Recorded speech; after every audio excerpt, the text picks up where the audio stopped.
algumas considerações, algumas perguntas, alguns comentários, então vamos lá. Cilange, olha que nome diferente, Cilange de Souza, de Jaraguá do Sul, de Santa Catarina. Ela fala o seguinte: a minha mãe fica travada nas manhãs, a gente tinha falado, né, da parte matutina, não consegue andar. Tem algum medicamento que resolva? Você tinha falado dos alongamentos, né? Isso, Cilange, principalmente os alongamentos, junto com o horário das medicações. Às vezes é questão de adequar mesmo o horário para melhorar de manhã essa sintomatologia. Tá certo, então vamos alongar aí de manhã para facilitar esse movimento, né, para o restante do dia. Vamos preparar esse corpo, né, para o resto do dia. A Gleice Pinheiro, de Crato, no Ceará. Nossa, já vi participação do Ceará aqui, eu não lembro, muito bom, bom saber.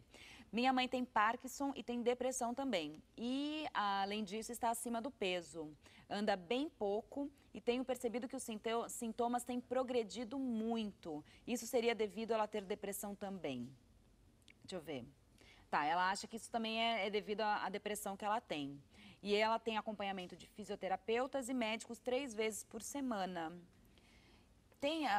O grau da depressão tem a ver também com a progressão da doença? Não, não necessariamente. A depressão às vezes está presente nas fases bem iniciais da doença e tem pacientes com doença avançada que não têm sintomas depressivos. Então, assim, não necessariamente está relacionado. É mais frequente. Não é tão comum, então, ter depressão durante toda... Não, é bem comum. É bem comum. É comum. A prevalência de depressão em paciente com Parkinson é alta. O que eu quero dizer é que não necessariamente está relacionada com a progressão da doença. E o estar acima do peso atrapalha?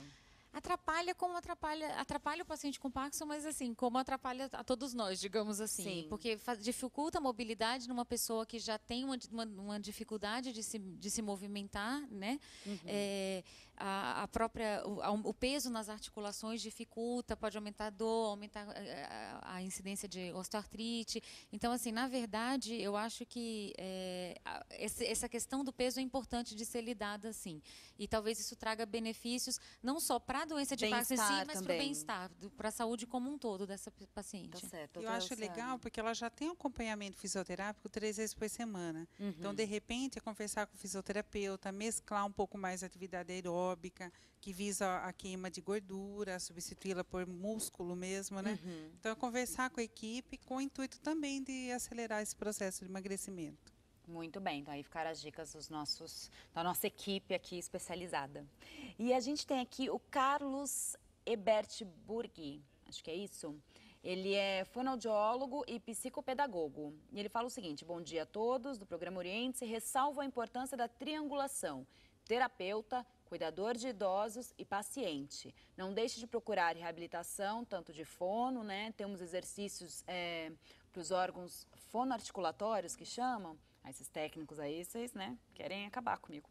Oficina da memória, entre outros, objetivando uma melhor qualidade de vida do paciente com Parkinson. Um abraço a todos e parabéns pelo excelente programa. Fala um pouquinho sobre isso, por favor, doutora Mariana. Então, aí que ele colocou os órgãos fonoarticulatórios é a parte da musculatura, né? Bochechas, lábios, língua, tá? Então, tudo isso vai influenciar tanto para a fala, porque a gente precisa disso para falar, e também para a alimentação, né? E a gente, na terapêutica, sempre procura trazer muito o familiar, o cuidador mais próximo, porque ele acaba se tornando um aliado para a gente. Sim. Né? Então, os exercícios que a gente passa, a gente pede para ser feito em casa. Então, a gente também ensina o cuidador para ele estar auxiliando essa pessoa em casa. Tá? A parte acompanhar a alimentação, que é muito importante, né, por conta da disfagia, que é a dificuldade na deglutição. Por ter essa dificuldade, é certo dar só alimentos moles, sopinha, papinha, essas coisas, ou não? Isso também prejudica? De maneira geral, o Parkinson ele acaba tendo uma dificuldade maior com alimentos sólidos, principalmente os sólidos duros e os secos. Tá? Ele vai precisar de uma maior força para mastigar, maior força para empurrar o alimento, para engolir, e os alimentos líquidos também, né? Porque o líquido, quando a gente coloca na boca, quando a gente menos espera, a gente ele já desceu na garganta antes da gente engolir. Tá? Então, o risco de ter a broncoaspiração e aí, consequentemente, a pneumonia é maior.